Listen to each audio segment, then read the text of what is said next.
I'm Tara Brabazon, and I'm thrilled to introduce our next conversation with Professor Priscilla Dunk-West. Our work this week resonates around a phrase, a caring infrastructure. For me, the word care is always a proxy, a tell that a person, a community or a governance protocol is attempting to be better, to reflect, to respond to change. When we care, we transcend ourselves and consider the words and the actions and the life and the contexts of others. I've been interested in an infrastructure of care for a couple of decades now, and I've been asking myself, what would an infrastructure of care actually look like? What would it be? And so I wanted to talk with Priscilla this week about how we in universities can create and build this infrastructure of care and how it can be transformative of leadership and indeed followership.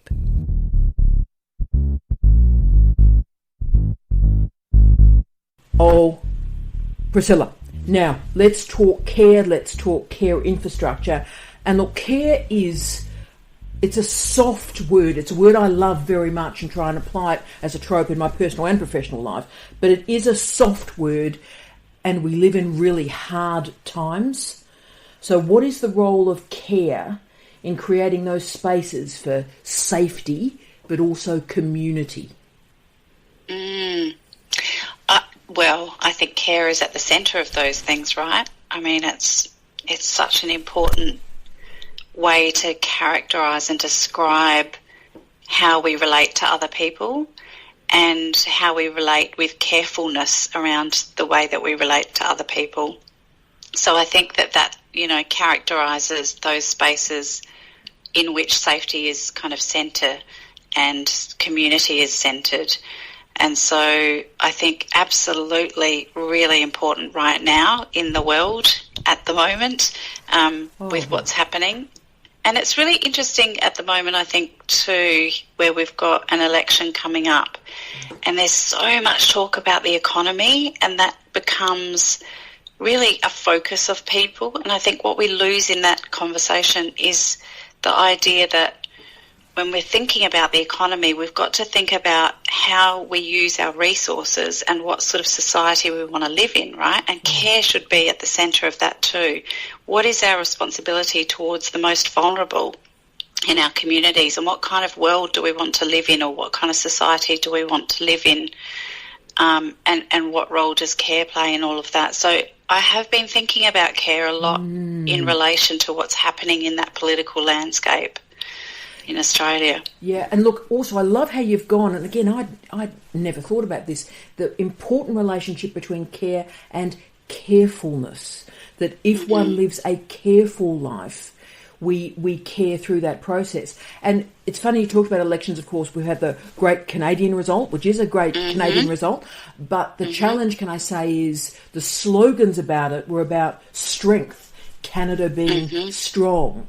And I wonder if, strength can be antithetical to care. And, what's the antithesis of strength? Well, it's weakness. How do we render care a strength? And that, I suppose, leads to my second question, that care with other human beings takes so little time. And look, it can be an acknowledgement, a nod in the corridor. In our workplaces, we can just go, wow, I read that piece, that was absolutely amazing, or I heard that lecture this morning was a ripper. How fantastic is that?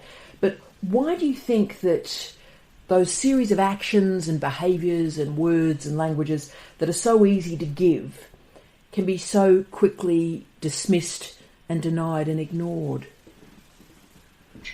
Because I think care is associated with women and femininity and, strength and hardness, and the opposite is associated with masculinity. I think there's a very binary way that we've thought about that. And I think of Carol, I never know how to say her name, Carol Gilligan.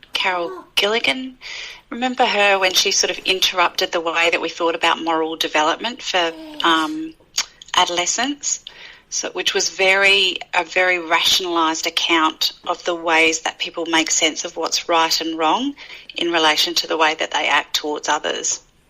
And so her interruption to that was to say, hey, we've forgotten about the different relationships we have with people that we know, and familiarity and care relationships and kin and community, and that these sort of interrupt these very logical ways of thinking about our responsibility towards other people. And so I think, that feminist critique of those models of thinking about through those things still stand today. I think, we definitely associate the softness, that idea of softness and care, alongside femininity. It's so weird that we still think that, but we do. And I think that we reinforce those ideas all the time, because when masculine notions of identity or identity expression are sort of interrupted with something that's associated with the feminine, there's a massive outcry. And we look at,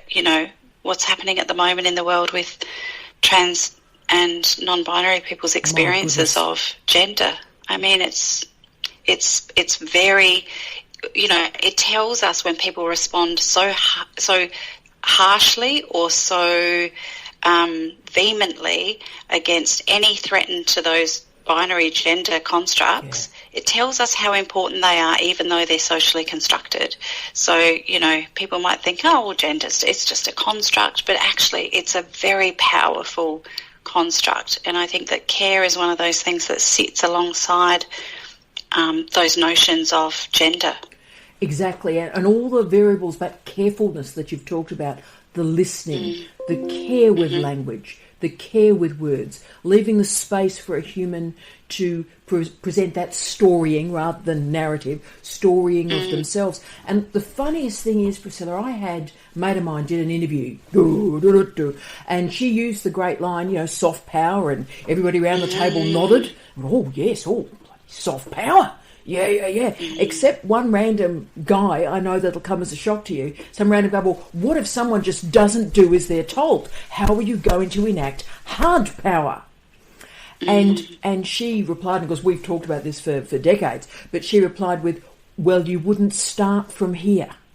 You never start from a position where hard power is required, because soft power, if you're doing it properly, resolves situations. Didn't go very nice. Well. Didn't go well, mate. Didn't go well. It's so nice. And I think young people are so inspiring in this space where they go, I don't really want to work in an organisation that doesn't, care about how I, my caring responsibilities or how I get on in the world or my, who I am in the world. I love that there's an increasing scrutiny placed on workplaces around the way choices about how people spend their time and what sort of environments they want to be a part of. I love that. I think it's great. I agree with that. And that's that's Marxian consciousness, autonomy, accountability, governance, all the things we supposedly talk about. Well, that actually is. And, of course, that leads to my next question. I'm developing a model, as I'm always trying to do, that links up what I call the 3 C's, and none of them are rude. Citizenship, care, and compassion.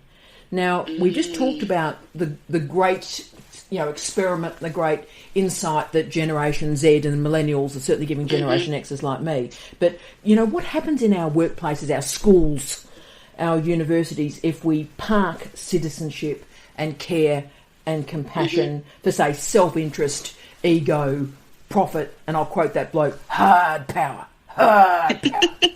You get a very stifling culture in an organisational setting, I think, if you ignore those things, because citizenship, or the notion of participation by a range of people. So you want diversity, you want, that kind of, I'm waving my arms around, you want air and movement and a permeable kind of barrier between the organisation and the world. You want that sort of, influx of ideas and creativity.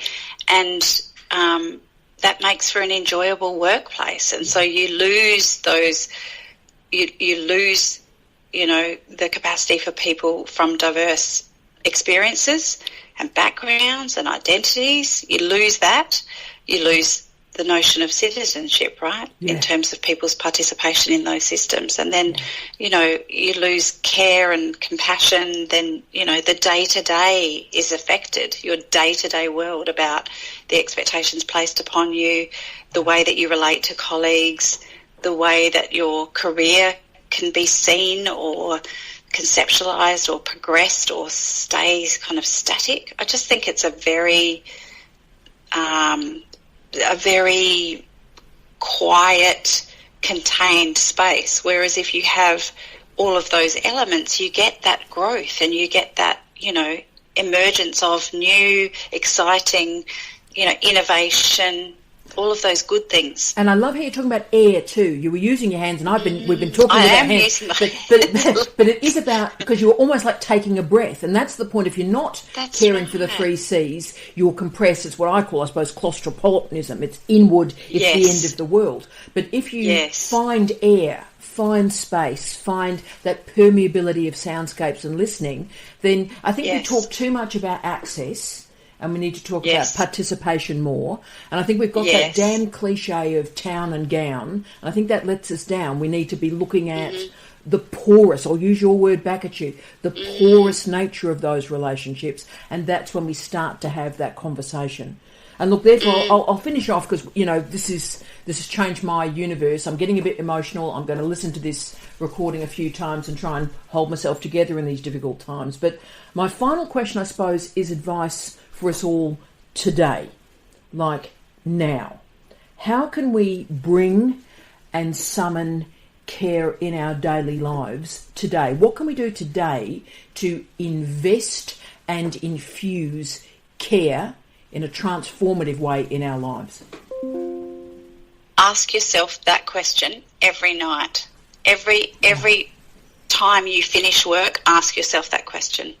And I think that creates a reflexivity. It's very easy to get to be not caring, right? It's easy. You get busy, you're busy, there's a kind of busyness to it. You get caught up in the day-to-day, but actually taking some space to be reflexive about your behaviour and the way that you are in relation to others is a really important way to kind of create that space. And I think that increasing that reflexivity in that way has you doing something that might seem quite I think that there's a quiet radicalness to care, right? Wow. And it happens as a doing. It happens in process. It happens by experimenting, doing new things, trying new things out. Hey, I always react like this in this circumstance. What would it look like to place care in the centre here? How would that look different? How would my behaviour differ? What could I do differently next time? So to kind of create that reflexivity, I think that's the best thing. I think that's remarkable. Put care in the moment, put care in the behaviour. And for colleagues out there, I just did one thing that changed my life before. We all get these emails and hundreds of emails every day, and we launch in and go, Dear Michael, blah, blah, blah, blah, blah, answer the email, every best wish, Tara, right?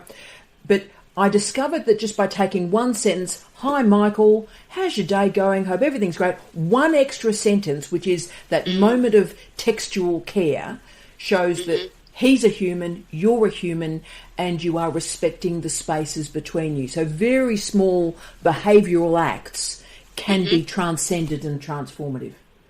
Imagine somebody saying to you, how can I help you do your job? How can I help? What can I do to support you? What do you need? Like those sort of things really reposition the way that power is kind of used in that organisational setting, as you're talking about before, in terms of that hard kind of power, just reorienting it as more of a kind of foundation for somebody to kind of springboard their best work. You are a legend, Priscilla. I've loved every second of this. You're going to change lives. You change mine every single day. Can I just say, on behalf of everybody, thank you for what you do. You are a legendary human. Oh, thank you.